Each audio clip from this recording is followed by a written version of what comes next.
Eu quero saudar os irmãos com a paz do Senhor. Neste domingo nós estaremos estudando a lição 8 da nossa Escola Bíblica Dominical, que tem como título Confessando e Abandonando o Pecado. E, irmãos, pecado é algo muito sério, né? Eu queria fazer uma breve introdução com os irmãos a respeito desse assunto. O pecado, em primeiro lugar, ele não é uma invenção humana, porque muitas vezes alguém acha que o pecado foi algo que alguém inventou, que alguém criou, né? Não, o pecado ele não é uma invenção humana. Também não é fruto da nossa imaginação, como algo que pensamos e aí de repente aquilo começa a ficar tão vago na nossa mente que depois, sem que nós percebamos, escapa à nossa mente. Algo que veio e de repente passou, uma ideia que veio e passou. Não, o pecado também não é isso. O pecado também, numa terceira consideração aqui, não é uma desculpa do cristianismo para manter alguém preso à religião, de forma alguma. O pecado, ele é algo real. Ele é aquilo que há de mais letal no universo. Porque o pecado, ele conseguiu, né, desestabilizar toda a criação. E falando sobre esse assunto, para os irmãos terem uma ideia da letalidade do pecado, o pecado, ele consegue alcançar o nosso corpo. Ele está no corpo, nos ossos, na alma. Ele se manifesta através dos sentidos, paixões, desejos e até mesmo do espírito humano. Então o pecado ele é algo terrível, né? Para os irmãos terem uma ideia, as consequências do pecado, logo no Éden ali, quando o homem pecou, as primeiras consequências ali, né? O homem sentiu medo, o pecado trouxe medo. Quando Deus falou ali no jardim, no momento que Adão ouviu a voz de Deus, ele sentiu algo que ele nunca havia sentido até então. E aí Deus está perguntando, onde estás, Adão? Mas aí Adão fala assim, eu ouvi a tua voz soar no jardim e temi. Esse temi aí não é de reverência, mas é de medo. Ele teve medo. E aí ele continua dizendo, porque estava nu e escondi-me. Então o pecado não trouxe só medo, mas o pecado trouxe vergonha também, né? Então o pecado ele traz medo, ele traz vergonha, ele trouxe separação também, né? Porque o pecado ele traz separação. O pecado ele consegue separar o homem de Deus, né? Então essa é uma das coisas que o pecado traz. Ele traz sofrimento. O homem, depois que pecou, ele entrou em estado de sofrimento, ele já começou a sofrer, porque o pecado trouxe isso. Então aí você já vai vendo aí as coisas que o pecado vai trazendo. E por fim, o pecado iria trazer, né? Na verdade, o homem experimentou ali naquele momento ali uma quebra de comunhão com Deus, né?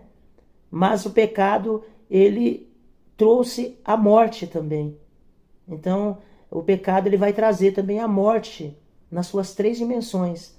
O homem ele não morreu fisicamente na hora que ele pecou, mas espiritualmente ele sentiu ali aquela quebra da comunhão, né? Porque o pecado ele é capaz de matar o ser humano física, espiritual e eternamente, se o homem não se arrepender. Tá certo? Mas hoje nós estamos falando de confessar. Glória a Deus. De abandonar o pecado. Glórias ao nome do Senhor. E veja só, irmãos, que coisa interessante. A palavra do hebraico para confessar, né, é yadá, que significa jogar, lançar, atirar. Glória a Deus. Quando você confessa o teu pecado, significa que você está lançando, você está jogando, você está atirando, né? E essa palavra yadá, ela vem da raiz verbal de outra palavra hebraica, hadá, que significa estender a mão. E aí o estender a mão significa o quê? Né? Significa no sentido de você confessar o pecado, né? Porque quando você estende a tua mão, essa palavra radar está no contexto da confissão do pecado. Na verdade, você está estendendo a mão como alguém que está pedindo, né? Como alguém que está pedindo, como alguém que está clamando e pedindo por misericórdia, né? E Deus vai estender a mão no sentido de te acolher e de te perdoar quando o teu pedido é sincero. Glória a Deus. Bendito seja o nome do Senhor. Né? Essa palavra ela aparece pelo menos aí 900 vezes no Antigo Testamento, nas páginas veterotestamentárias, né? E é importante para nós sabermos disso, porque a confissão do pecado, irmãos, ela é muito importante, né? Então, veja só, vamos agora para a parte 2 da lição, que fala sobre a confissão bíblica do pecado, né? O ensino bíblico geral da confissão do pecado. O que é o ensino bíblico geral? O que ele diz para nós? Qual é o seu sentido maior? Ele traz a ideia de reconhecer, de nós reconhecermos o pecado e fazermos a confissão. Irmãos, uma coisa importante, muito importante.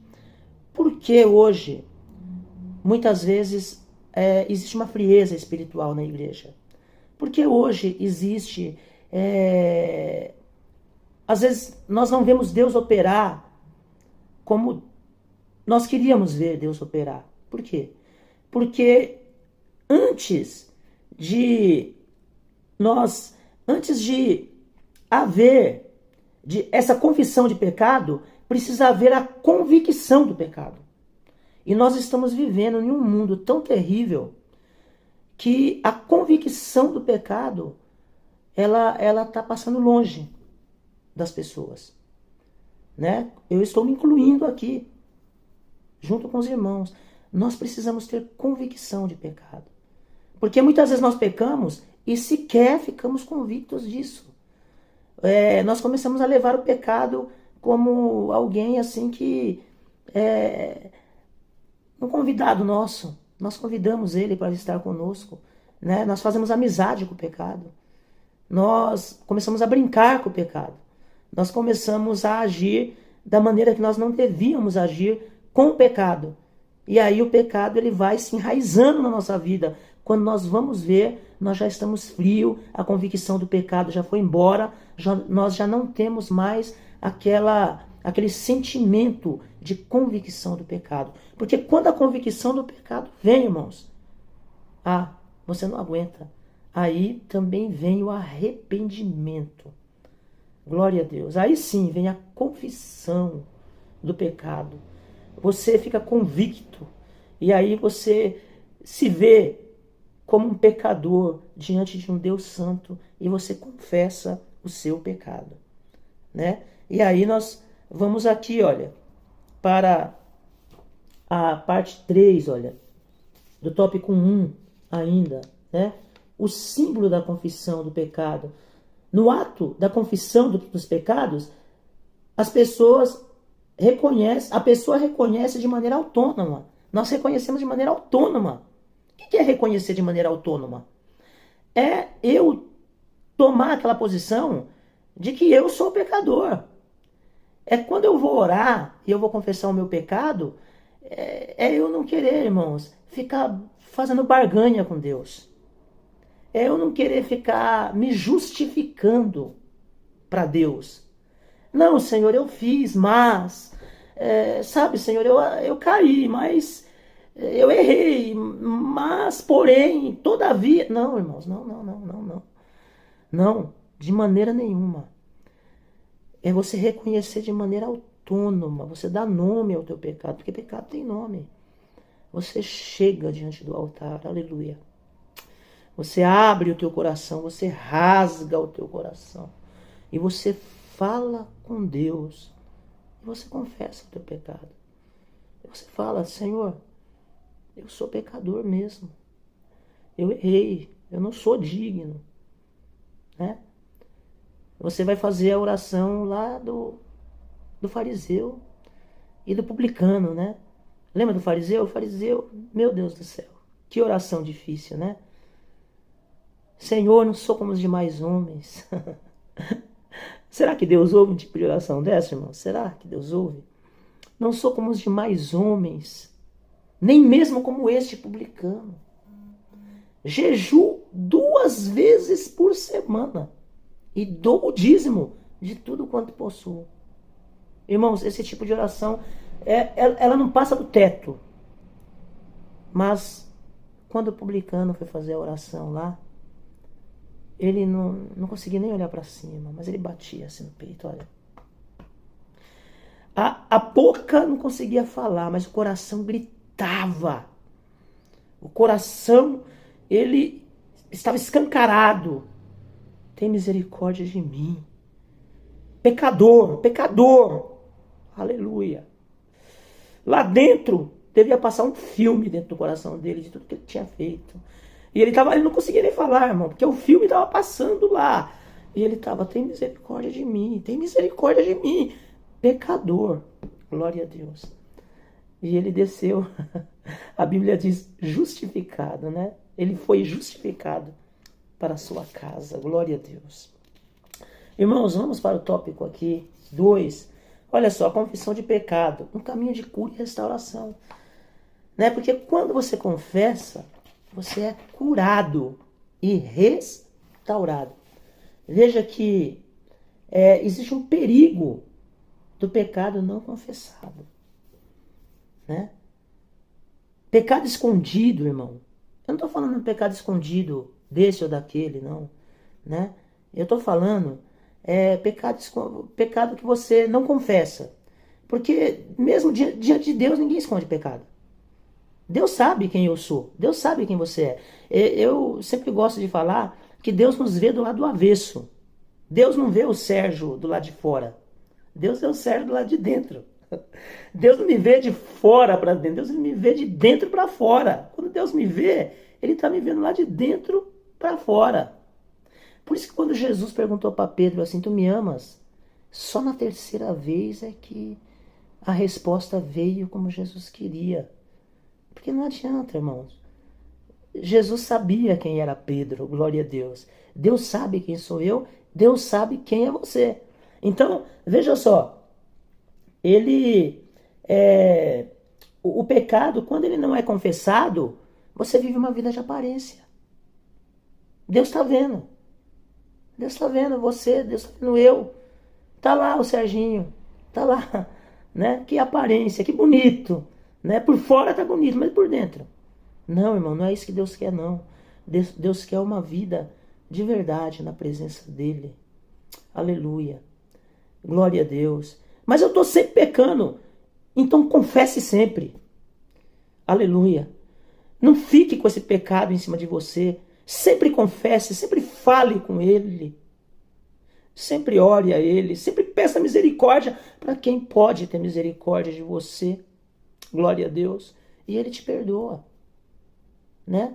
Isso não significa dizer que você vai ter uma vida constante de pecado. Não, o crente não tem uma vida constante de pecado. Não, não é isso. Porque senão a graça ela pode se tornar vã. E eu gosto muito da expressão de Paulo quando ele fala assim, e a sua graça para comigo não foi vã. Ela não foi vã. Glória a Deus. Nós não podemos fazer que a graça seja vã na nossa vida, irmãos. Então nós não podemos viver uma vida de pecado. Mas o pecado, quando ele acontece na vida do crente, ele é um acidente de percurso. É o crente que erra, mas ele erra tentando acertar. Mas aconteceu no caminho. No caminho, na caminhada, aconteceu. De repente aconteceu um deslize. De repente aconteceu alguma coisa. De repente caiu. De repente fez o que não agradou a Deus. Mas voltou, glória a Deus, arrependido. Voltou ali no mesmo altar. Glória a Deus. E buscou ao Senhor e clamou. E o Senhor ouviu. e ele saiu dali justificado. É assim a vida do crente, glória a Deus.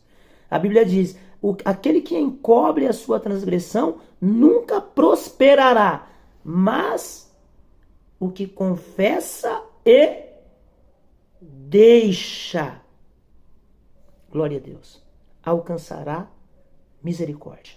Bendito seja o nome do Senhor. Então, é um perigo, pecado não confessado. Por isso que Davi, ele fala lá no Salmo 32, né? Enquanto eu calei, envelheceram os meus ossos. Né? Ele começou a gemer e a sua alma se tornou em sequidão de estio. Mas chegou uma hora que ele não aguentou, glória a Deus. E aí ele confessou o seu pecado. E nas suas palavras ele diz, e a minha transgressão não encobri. Glória a Deus. Confessei-te o meu pecado. E a minha transgressão eu não encobri. E ele fala, bem-aventurado o homem cuja maldade é perdoada e cujo pecado é coberto. Porque estava na antiga aliança ainda, o pecado era coberto. Agora, o pecado é removido, porque o sangue de Jesus, ele tira, ele remove todo o pecado, glória a Deus. Irmãos, veja só, as consequências do pecado de Adão e Eva. Eu já falei aqui, né? Já falei pelo menos 5 coisas aqui, né? Falei do medo, da vergonha, falei da separação, sofrimento e morte. Pelo menos essas 5 coisas aí, né? No pecado de Adão e Eva e que acontece conosco ainda. Poderia falar de mais coisas, poderia falar, por exemplo, o homem, o trabalho dele a partir daquele momento ia ser penoso, né? Porque ele não começou a trabalhar a partir daquele momento, mas o trabalho agora seria penoso. Maldita é a terra por causa de ti. Do suor do teu rosto comerás todos os dias. E a mulher, multiplicarei grandemente a tua dor. Com dores terás filho. Então os irmãos vão vendo outras consequências aí que nós podemos elencar aqui ainda. E, irmãos, veja só, as consequências do pecado de Davi. Irmãos, que consequências terríveis. Foi perdoado? Foi. Mas ele teve que lidar com as consequências do seu pecado. A espada nunca mais saiu. Como o profeta Natan falou para ele, que nunca mais sairia da sua casa, nunca mais saiu. Né? Filhos que se rebelaram, né? Absalão se rebelou contra ele. Ele teve que sair fugido do seu reinado ali, né? De Jerusalém. Teve que sair ali por causa de Absalão. E aí depois Absalão acaba sendo morto pelo capitão do seu próprio exército, né? E Davi tinha falado, olha, não faça mal ao moço, olha, sejais brando com o moço. Mas não adiantou, irmãos, não adiantou. Né? Aí depois Aminon vai acabar cometendo um incesto com a sua própria irmã Tamar. Né? Aí depois vai ter mais morte na família, porque um dos irmãos, né, de Aminon vai matá-lo. Então, irmãos, foi terrível, né, a situação de Davi. Mas indo aqui para o terceiro tópico, confissão de pecado, caminho de cura e restauração. Graças a Deus, né, nós temos, aleluia, bendito seja o nome do Senhor, esse caminho de cura e de restauração, quando nós confessamos nosso pecado a Deus, né? Então, confesse. Lá no Salmo 51, Davi, ele faz uma das orações mais profundas e mais lindas da Bíblia, né? Mas ela não é linda simplesmente por ser linda, não. Ela é linda por causa da profundidade, do arrependimento que ela traz em si. Ela demonstra o arrependimento de Davi. Não são simplesmente palavras poéticas, não. Mas são palavras de um coração totalmente quebrantado e derramado perante o Senhor, né? E Davi, irmãos, ele não está preocupado com o trono ali. O autor até fala disso aqui. Ele não está preocupado se vai perder o trono. Não, não. O trono é coisa de segunda mão, de segunda categoria. Não, não é isso que preocupa Davi. Mas ele fala assim: Senhor, não me lances fora da tua presença. Glória a Deus. Aleluia. Ele pede isso.